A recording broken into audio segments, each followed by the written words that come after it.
Salut les gars, bienvenue sur cette vidéo.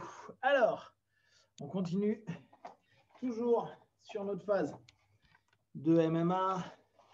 Donc, souvenez-vous, on va être en tant que grappleur dans une dynamique où on va être quand même dans une nécessité de striker, de frapper. On n'a pas besoin d'avoir des frappes de tueur à gage, sachant que par nature, les strikers sont pas, les grappleurs ne sont pas forcément des fans de percus, ce qui est assez logique, sinon vous auriez fait de la percu. Mais on a pu voir que, bien sûr, en MMA, aujourd'hui, c'est une nécessité. D'accord? Donc, on a pu voir nos jabs, on a pu voir un jab sur le recul, on a pu voir le jab un peu sur l'avant, mais on va éviter, ou le jab en 50-50 au niveau de notre posture. D'accord? Donc, on pense régulièrement à cette posture-là. On fait attention à ne pas être trop large, sinon parfois on prend des gros low kicks et ça fait mal, et ça fait même très mal. Voire aujourd'hui, on a des low kicks, donc les kicks au niveau de la cheville ou du mollet, ça fait super mal. Et c'est vrai que plus on est posé, plus l'impact sera fort et plus on aura mal. D'ailleurs, on l'avait vu avec un jeu à la Conor, qui est assez large, parce qu'il est hyper mobile. Quand il s'est pris les premiers kicks au départ du round, de son dernier combat, là, il a pris super cher. C'était très dur pour lui, contre Poirier, je crois. Donc, on y pense constamment. C'est-à-dire qu'on va toujours avoir un cheminement. Soit vous avez un background plutôt mouais, et dans ce cas-là, être haut sur vos appuis, ça a du sens. D'accord? Vous allez pouvoir travailler sans trop de problèmes parce que vous allez avoir une mobilité qui vous permet de. Le problème, c'est là-dessus, c'est plus je suis haut, plus cher, je peux être mobile, mais moins je peux facilement partir sur mon sprawl. Après, on va avoir des postures qui sont plus basses, où effectivement, souvent, on va avoir des gens qui vont venir sur le low kick avant parce qu'on est posé et que les gars ils se disent ça va être facile. Par contre, à l'inverse, des postures un peu plus hautes, le fait d'être posé, c'est quand même, va falloir quand même le bouger, les gars. Donc souvent, ce qu'ils vont faire, et on verra ça tout à l'heure, c'est d'aller tirer la tête pour descendre, pour faire une action-réaction, d'accord? Mais souvent, c'est ce qui va se passer. Quand on est un peu large, les gens vont attaquer la jambe devant.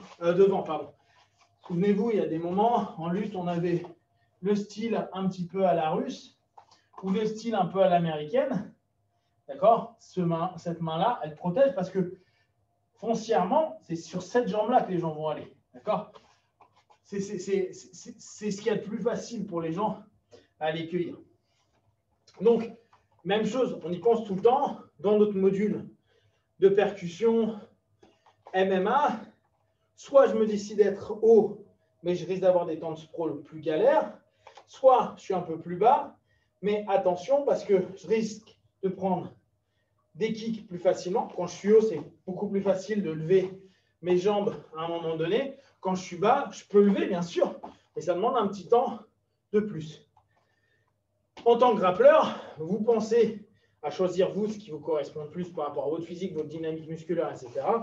Et on a donc notre idée de jab, overhand, d'accord, qu'on a vu et qu'on commence à prendre l'habitude d'aller travailler. Ok. Maintenant, en tant que grappleur, on va donc devoir aller prendre nos distances. On a déjà vu jab, avancer, d'accord? Jab, avancer. On tente régulièrement, je jab, j'avance, je tente de mettre mon genou au milieu. Ou je vais avoir à nouveau cette possibilité, ce qu'on voit avec la garde de Whittaker avec certains gars, c'est d'avoir une garde basse, être assez posé, ce qui fait que le single leg, il est dur parce que dès qu'on rentre, et vous vous souvenez bien, principe de lutte, quelqu'un qui veut rentrer, il faut que vous ayez vos hooks, il faut que vous ayez vos crochets. S'il a 2 crochets, c'est compliqué pour vous.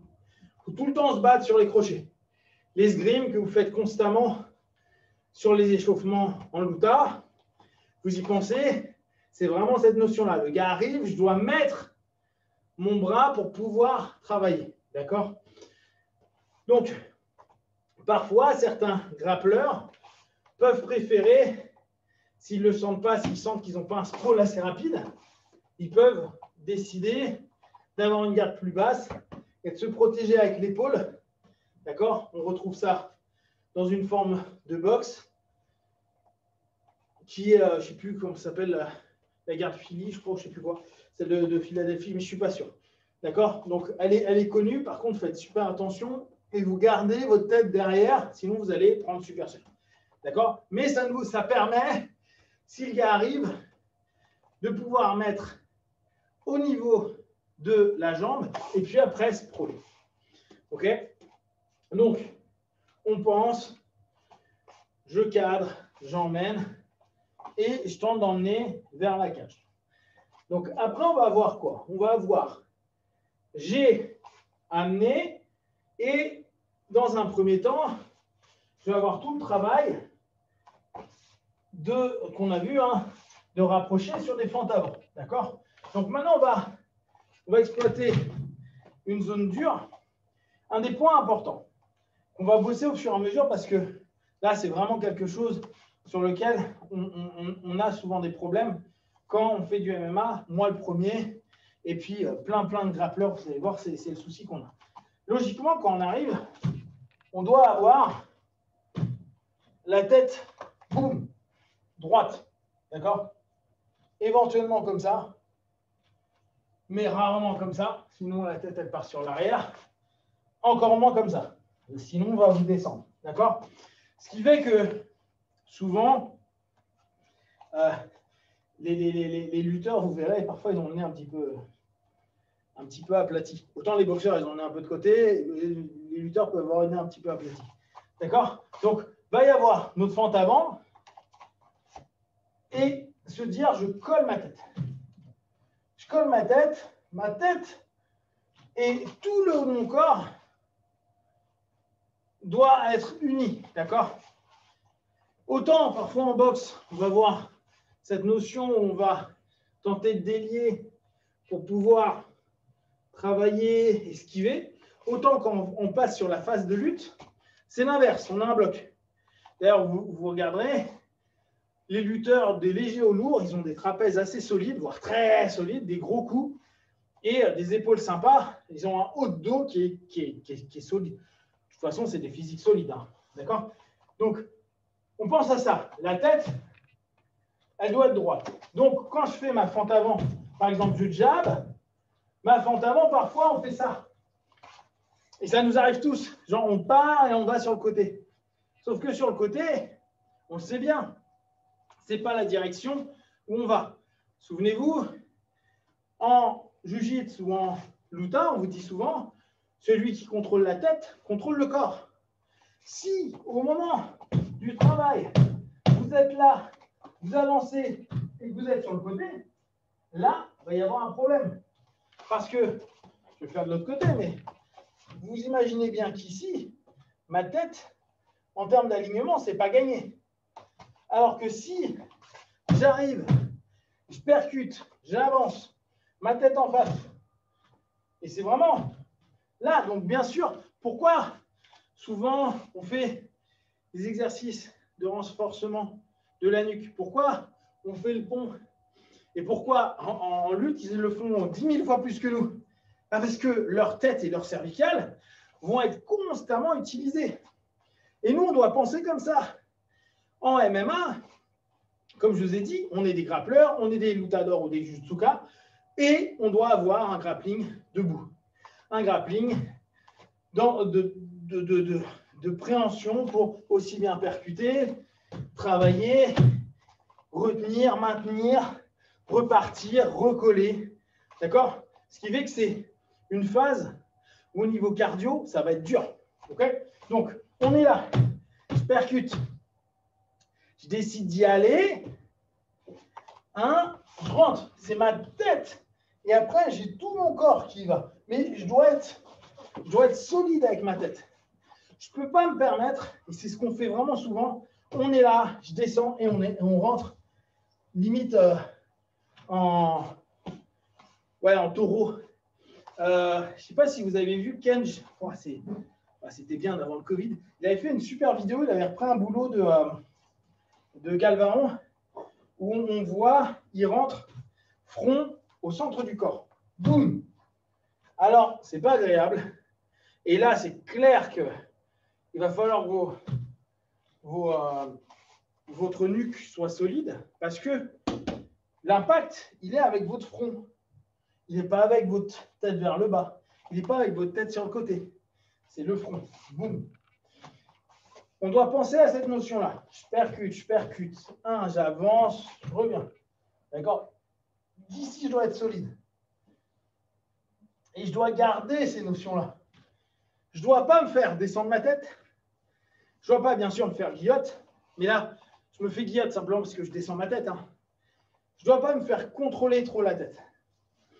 Si on veut que notre grappling performe, il faut que notre tête, dès qu'on est sur des phases de préhension, vous voyez souvent les judokas, hein, ils sont toujours très droits hein, et ils sont vraiment hyper solides sur le haut du corps. D'ailleurs, dans leur judo, vous voyez rarement un judoka comme ça. Pareil pour le lutteur.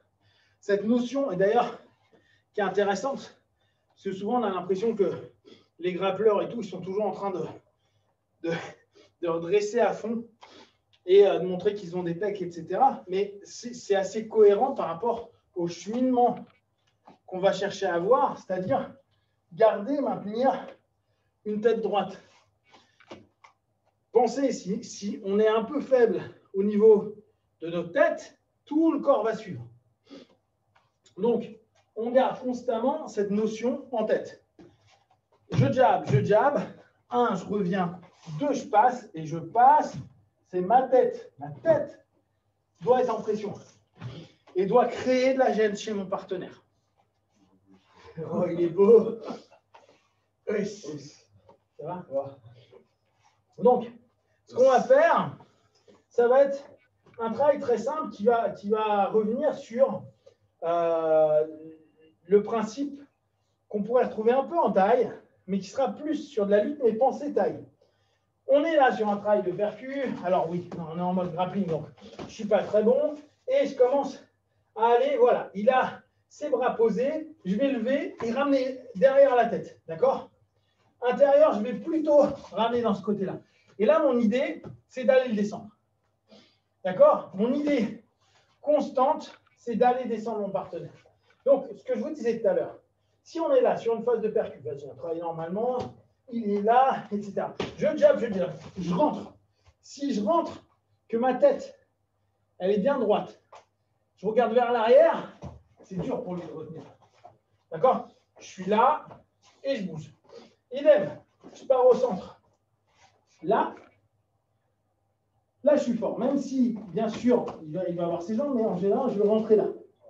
Je ne vais pas être là. Parce que là, regardez, là, s'il avance, qu'il me pousse un peu, il est un peu tranquille. Si je mets la tête droite, il est beaucoup moins tranquille. D'accord? Ma tête doit être droite. Donc, on travaille et on va arriver proche, comme un tie clinch, et derrière, venir chercher le partenaire. D'accord? Je viens chercher le partenaire. Boum, boum. Ça va? Ouais. Ce qui est assez intéressant, si par exemple, comme on l'a vu jusqu'à présent, on est arrivé là, on arrive en clinch. Ce clinch-là, on le connaît. Sauf que je ne vais pas rentrer en underhook. Je vais aller prendre le bras. D'accord? Et ici, mon idée, c'est ça. C'est de l'emmener vers le bas. De l'emmener vers le bas. Ça, c'est dur pour lui. D'accord? Je vais snatcher à chaque fois le partenaire pour qu'il descende. Parce que, autant, il y a quelques instants, je vous ai dit, moi, il faut que j'ai la colonne droite. Autant, moi, je veux que lui, il n'ait pas la colonne droite. Alors, c'est intéressant quand on est sur des phases de grappling. On est arrivé, j'ai une saisie. Trop souvent, on veut passer et là. Et là, regardez, si je suis sur le côté, je ne suis pas fort. Là, à droite, je suis fort. La différence, elle est marquante. Je ne sais pas si toi, tu le sens. Là, il pousse ma tête, il se barre. OK? Maintenant, ma tête droite.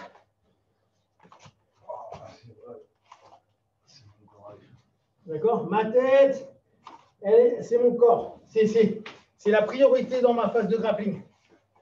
Je ne peux pas partir sur le côté. Quoi, je ne peux pas. On s'est trop habitué à le faire de façon pas assez solide. Il faut être solide là-dessus. Donc, je suis là, mon partenaire, on a travaillé, j'ai réussi un petit peu à l'embêter. Il me percute, il travaille, il travaille. Voilà, il travaille. Boum, je snatch. Alors, pensez bien, pour ceux qui ont un peu de taille, n'hésitez pas, rentrez vos genoux, pas de souci. Mais nous, on est grappleurs, tire vers le bas. Mon idée va être de casser mon partenaire. Mon idée est toujours de casser mon partenaire. Le problème qu'on a, c'est que souvent on est là, on est ici, et je vais aller prendre sa jambe alors qu'il est tout droit et tout solide. Je pars là et donc je vais ici. Ma tête, vous avez vu, elle est sur le côté. Donc, ça ne pose pas de problème si, regardez là, ma tête, elle descend vers le bas. Si je suis sur le côté, je dois avoir la colonne droite. En gros, vous devez penser, dans toutes les postures, en mode, vous êtes un gorille, quoi. D'accord? Solide. Même si vous êtes baissé, votre tête, elle est droite. Elle est droite, elle rentre dans... Votre cou se rentre en mode tortue défense. Et vous êtes solide. Ça, c'est pas possible. Ça, c'est pas possible. Ça, c'est pas possible. Et le plus souvent, c'est ce qu'on fait. On est là, on galère et on est en train de descendre. Vous avez vu là comment mon angle, il est pourri. Par contre, je suis là. Vas-y, on va travailler un peu. C'est dur pour lui. Je suis là, un peu plus bas. C'est pas dur. Vas-y, on travaille. Il me pousse facilement. Et moi, je descends. Si je descends, je suis mort. Donc, on pense, notre tête, en tant que grappleur, elle est importante. Et si vous vous dites, ouais, mais j'ai pas un coup solide, eh ben, commencez à faire plein d'allers-retours avec des ponts et redéponts. D'accord? Renforcez à fond. Comme en boxe. D'ailleurs, ça vous aidera pour votre boxe. Vous encaisserez, entre guillemets, on n'encaisse jamais rien. Hein. Mais en tout cas, vous ne tomberez pas tout de suite si votre cou est solide. D'accord? Donc, il est en train de travailler. Il avance. Bon, moi, je tente de l'avoir. Oh, j'ai un travail normal, hein, fais-toi plaisir. Ouais, c'est pas grave. C'est pareil. Ça rentre. Voilà. Boum, je suis là. Je prends.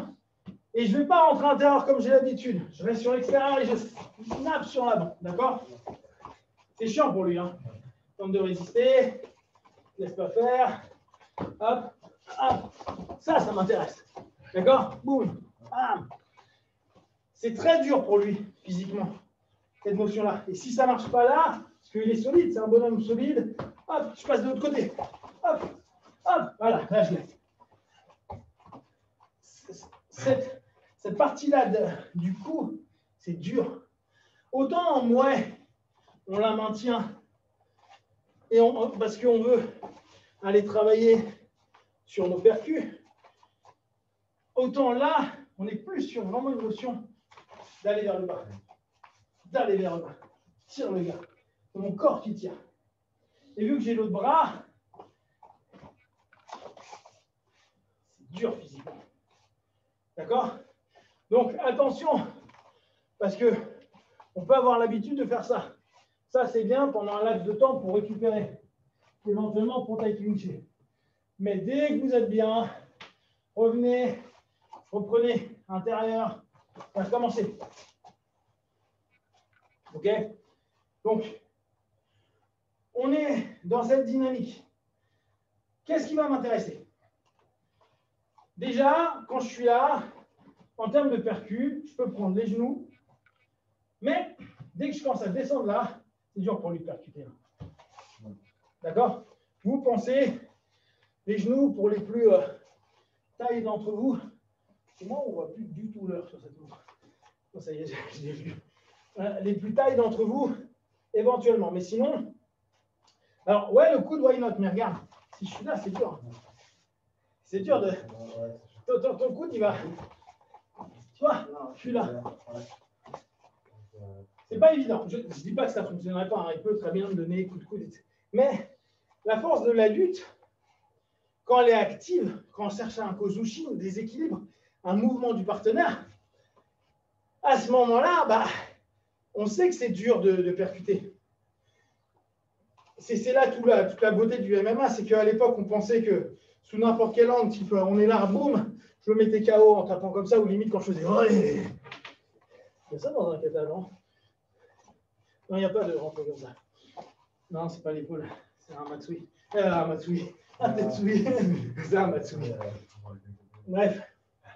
Donc, le truc, c'est que quand un mec lutte, c'est dur de percuter fort.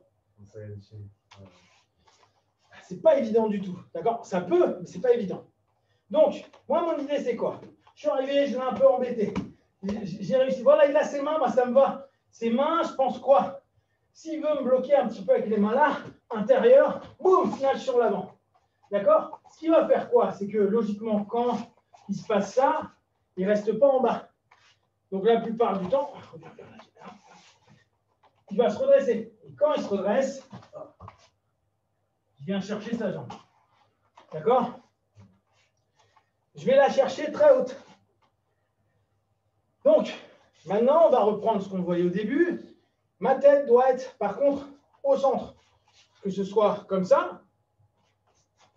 Ça me va. Hein. Je suis droit, colonne droite. Mais pas comme ça. Là, je suis plus bon. D'accord? Vous pensez, dès que vous êtes en contact, exagéré. Surtout à notre petit niveau de lutte. Donc, on est là. Boum, boum, boum. Ça bosse, ça bosse. On y va, il est compliqué. Je j'aurais pris sa jambe. J'aurais fait tomber.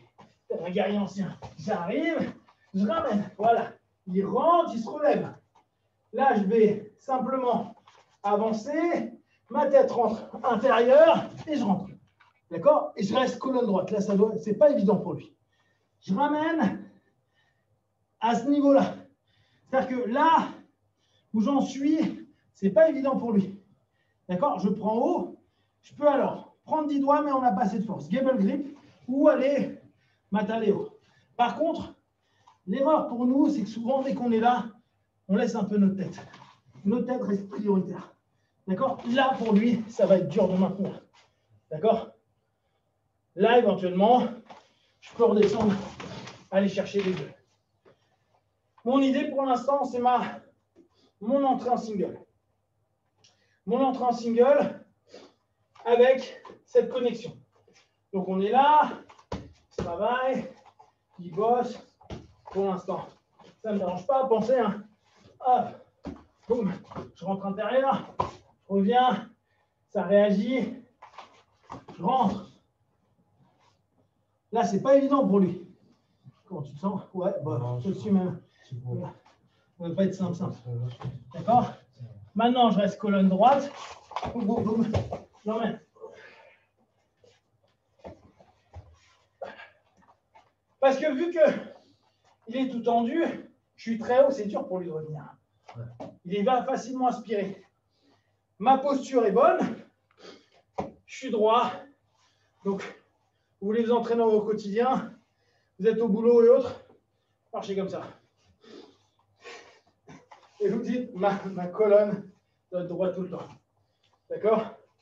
Donc, on reprend, ça travaille. Boum, boum. Je prends, hop, ça ramène sur l'avant. Si ça ne marche pas, vous pouvez être de l'autre côté. Hein. Boum, boum. Voilà. Dès qu'il revient, là, voilà. Je suis haut, je suis collé. C'est pas évident pour lui de retenir. Parce que là, je suis vraiment haut. Et je reste solide. Donc, on reprend. On travaille. On pense bien. Dès qu'il y a un peu de distance. Overhand. Voilà. Overhand. Clinch. Intérieur. Revenir. Ça monte. Je rentre. Ma tête. D'accord? Je ramène au haut. Là, je pourrais même, éventuellement, revenir là, puisqu'il me propose. S'il met sa jambe, pas en externe. S'il reste fort, je commence à venir bouger. Alors, un des points où il faut que je fasse gaffe. Je suis là. Je rentre un peu en contact. Ça part. Boum, je tire. Ça rentre. Je rentre. Colonne droite. Intérieur. C'est d'aller chercher vraiment à ce que je reste aligné. Et chercher haut à ce niveau-là. Là même s'il tend, regardez. Je ramène. Ça va être dur pour lui maintenant. Pourquoi? Parce que j'ai commencé haut. Donc j'ai du jeu sur sa hanche. Et le mouvement, ça va être vraiment comme... alors c'est pas moi qui vais vous aider. Je ne fais pas ces trucs-là. Là. D'accord? Et ça revient à ça. Vous ramenez le gars vers le bas. Donc, ces moments-là, ils ne s'enchaînent pas forcément. Ils perdent direct. Vous pouvez prendre du temps. Ça arrive. Je rentre. Là, vous avez vu, je suis en deux roues, je ne suis pas bien. OK? Je vais commencer à prendre là. Hop, je sors mon bras. Je ramène. Voilà, maintenant il est dedans. Je rentre. Big step. Je reviens. Colonne droite. Là, il part sur le côté. Il part. Et là, comme d'habitude, ma tête donne la direction. Si lui, il part d'ici, je pars sur le côté. Et là, on a quoi? Vu qu'on a la jambe, on a ce regard sur le côté. Je vais chercher derrière. Ma tête reste en mouvement avec mon corps. Donc, ça, vous le connaissez. Je vais chercher. Je reviens. Par contre, votre tête, c'est pas ça. Hein. C'est votre corps. Hein? J'emmène là où je regarde. Et ma jambe suit. Pour emmener mon partenaire. OK. Voilà pour aujourd'hui. Donc, vous pensez bien ce qu'on a vu cette semaine. Notre jab. Jab. On revient sur un gros overhand. On tente de rentrer. On tente maintenant de garder la colonne la plus droite possible. Et quand vous êtes en phase de grappling, jamais la tête qui descend. Jamais la tête sur le côté. Tentez tout le temps. Compenser. Solide. Exagéré. D'accord? Et au fur et à mesure, on va emmener sur du sol ou du grappling, du ground and pound, tout le travail de percu qui sera prioritaire. Posture, percussion, soumission. D'accord? Posture prévaut sur le reste.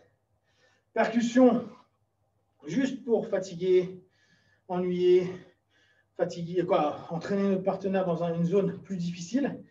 Si ça ne marche pas, contrôle, on revient. On verra tout ça.